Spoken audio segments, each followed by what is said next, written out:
السلام علیکم اسٹوڈنٹس، کیسے ہیں آپ؟ میری دعا ہے کہ جہاں رہیں شاد رہیں، آباد رہیں، اپنی صحت کا خیال رکھیں۔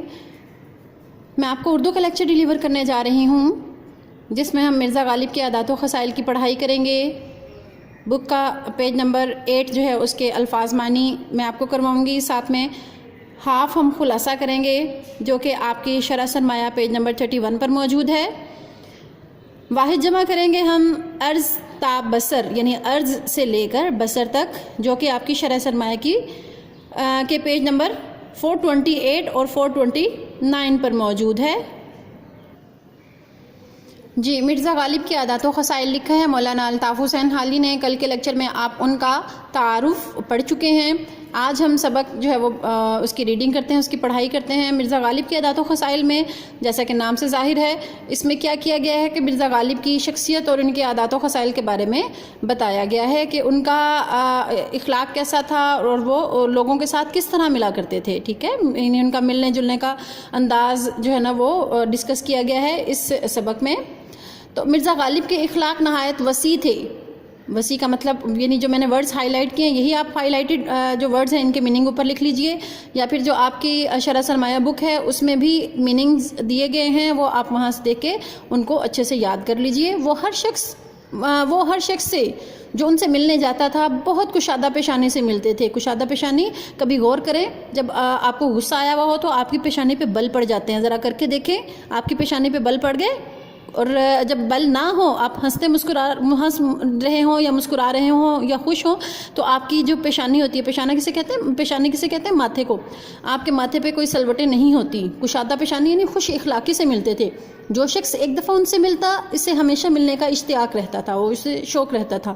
دوستوں کو دیکھ کر باغ ہو جاتے۔ باغ ہونا محاورہ ہے جس کا مطلب ہوتا ہے بہت خوش ہونا، اور ان کی خوشی سے خوش اور غم سے غمگین ہوتے تھے۔ اس لیے ان کے دوست ہر مذہب اور ملت کے نہ صرف دلی میں بلکہ تمام ہندوستان میں بے شمار تھے۔ یعنی مرزا غالب جو ہیں وہ دلی کے رہنے والے تھے، بتایا نہ صرف دلی میں بلکہ تمام ہندوستان میں بہت زیادہ ان کے دوست تھے۔ جو خطوط انہوں نے اپنے دوستوں کو لکھے ہیں، ان کے ایک ایک حرف سے مہر و محبت، غمخواری اور یہ گانگت ٹپکتی ہے۔ مہر و محبت کا کیا مطلب ہوتا ہے؟ پیار، خلوص، محبت۔ غمخواری کہتے ہیں ہمدردی کو، دوسروں کا غم بانٹنا۔ یہ گانگت کہتے ہیں اتحاد کو۔ ٹپکی پڑتی ہے یعنی ظاہر ہوتی ہے۔ ہر ایک خط کا جواب لکھنا اپنے ذمہ فرض عین سمجھتے تھے۔ فرض عین کا مطلب بہت ضروری کام۔ ان کا بہت سا وقت دوستوں کو جواب لکھنے میں صرف ہو جاتا تھا۔ بیماری اور تکلیف کی حالت میں بھی وہ خطوں کے جواب لکھنے سے باز نہ آتے تھے۔ یعنی جیسی بھی طبیعت ہوتی وہ خط کا جواب جو ہے وہ ضرور دیتے تھے۔ وہ دوستوں کی فرمائشوں سے کبھی تنگ دل نہ ہوتے تھے۔ غزلوں کی اصلاح کے سوا اور طرح طرح کی فرمائشیں ان کے بعض خالص و مخلص دوست کرتے تھے اور وہ ان کی تکمیل کرتے تھے۔ غزلوں کی اصلاح یعنی جو نئے شاعر ہوتے ہیں وہ کیا کرتے ہیں، غزل لکھ کے پھر اس کی کریکشن کے لیے اپنے اساتذہ کے پاس بھیجتے ہیں۔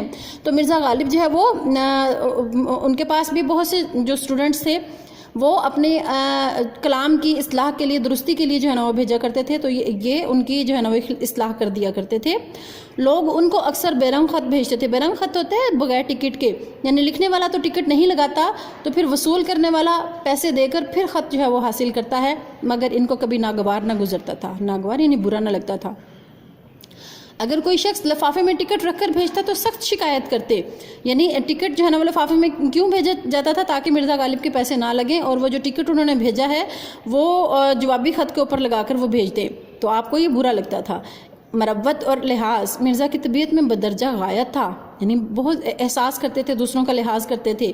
بدرجہ غایت بہت زیادہ تھا۔ باوجودی کے اخیر عمر، یعنی آخری عمر کے باوجود، بڑھاپے کے باوجود، وہ اشعار کی اخیر عمر میں وہ اشعار کی اصطلاح دینے سے بہت گھبرانے لگے تھے۔ بائی ہمہ یعنی اس کے باوجود کبھی کسی کا قصیدہ یا غزل بغیر اصلاح کے واپس نہ کرتے تھے۔ ایک صاحب کو لکھتے ہیں، جہاں تک ہو سکا احباب کی خدمت بجا لایا۔ احباب یعنی دوستوں کی خدمت میں کوئی کسر نہ چھوڑی، اور آ کے اشعار دیکھتا تھا اور اصلاح دیتا تھا۔ اب نہ آنکھ سے اچھی طرح سوجھے اور نہ ہاتھ سے اچھی طرح لکھا جائے۔ سوجھے کا مطلب یعنی آنکھ سے نظر نہیں آتا۔ اگرچہ مرزا کی آمدنی قلیل تھی یعنی کم تھی، مگر حوصلہ فراخ تھا۔ ان کا حوصلہ جو ہے وہ بہت زیادہ تھا. سائل ان کے دروازے سے خالی ہاتھ بہت کم جاتا تھا. ان کے مکان کے آگے اندھے، لنگڑے، لولے اور اپاہج مرد عورت پڑے رہتے تھے. لنگڑا اندھا کسے کہتے ہیں؟ جسے آنکھوں سے نظر نہ آئے. لنگڑا جس کی ایک ٹانگ جو ہے نا وہ یعنی ڈیمیج ہو، ایک ٹانگ سے چلنے والا. لولا کسے کہتے ہیں؟ جس کے جو معذور ہو، چل پھر نہ سکتا ہو. اور اپاہج بھی ایسے ہی انسان ہوتا ہے جو معذور ہوتا ہے. غدر کہتے ہیں بغاوت کو. 1857 کی جو جنگ آزادی ہے، اس کے بعد ان کی آمدنی کچھ اوپر 150 روپے ماہوار ہو گئی تھی. یعنی جو منتھلی ہے وہ 150 روپے ان کو ملا کرتا تھا، اور کھانے پینے کا خرچ بھی کچھ لمبا چوڑا نہ تھا. مگر وہ غریبوں اور محتاجوں کی مدد اپنی بساط سے زیادہ کرتے تھے، اپنی ہمت سے زیادہ بڑھ کے کرتے تھے، اس لیے اکثر تنگ رہتے تھے. یعنی خود اپنا خیال نہیں رکھتے تھے بلکہ غریبوں کو دے دیا کرتے تھے. مرزا اپنے دوستوں کے ساتھ جو گردش روزگار سے بگڑ گئے تھے، گردش روزگار یعنی زمانے کے حالات کی وجہ سے ان کی حالت بگڑ گئی تھی، نہایت شریفانہ طور سے سلوک کرتے تھے. دلی کے عمائد میں سے ایک صاحب، عمائد یعنی معززین میں سے ایک صاحب جو مرزا کے دلی دوست تھے، اور 1857 کے بعد ان کی حالت سقیم ہو گئی تھی. سقیم کا مطلب خراب ہو گئی تھی. آج کی آپ کی اتنی ہی ریڈنگ کافی ہے. ان الفاظ کو آپ نے اچھے سے جو ہے نا وہ ان کی پروننسیشن اچھے سے کرنی ہے، اور ساتھ میں آپ نے ان کے میننگ کرنے ہیں. آپ کی شرح سرمایہ کی بک کی پیج نمبر 29 پر بھی یہ الفاظ معنی جو ہیں وہ دیے گئے ہیں. اگر لیکچر میں سے آپ سے لکھا نہ جائے تو آپ یہاں سے یہ الفاظ معنی یاد کر لیجئے. صفحہ نمبر 8 کے الفاظ معنی، ٹھیک ہے، یہ یہاں تک مکمل ہو رہے ہیں.